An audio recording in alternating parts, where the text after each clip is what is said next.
Dismayado sa isang talent manager ang mga namamahala sa showbiz career ng isang premyadong aktres dahil sa tangkanyang panunulot.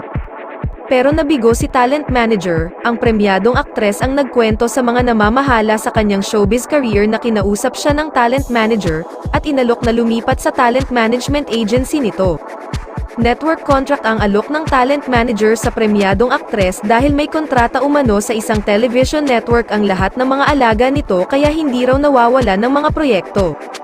Nawala ng saysay ang pangungumbinsi ng talent manager sa premyadong aktres, na may loyalty, at tunay na pamilya ang turing sa mga taong nangangalaga, hindi lamang sa acting career niya kundi pati sa kanyang personal na buhay. Magalang na tinanggihan ng premyadong aktres ang alok ng talent manager.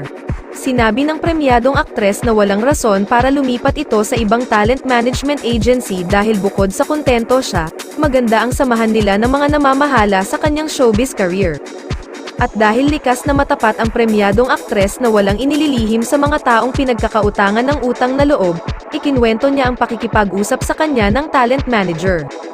Ikinalungkot ng mga namamahala sa showbiz career ng premyadong aktres ang pagtatangka ng talent manager na sulutin ang kanilang alaga, na hindi kailangan ng network contract dahil may existing contract sa television network na kinabibilangan. Nadismaya man sa inasal ng talent manager, natuwa ang mga namamahala sa showbiz career ng premyadong aktres dahil napatunayan nilang loyal ito, may paninindigan, hindi matatawaran na prinsipyo, at hindi nagpapasilaw sa mga matatamis na pangako. Matagal na ngang nababalita ang paglipat umano ng aktres na ito sa ibang network.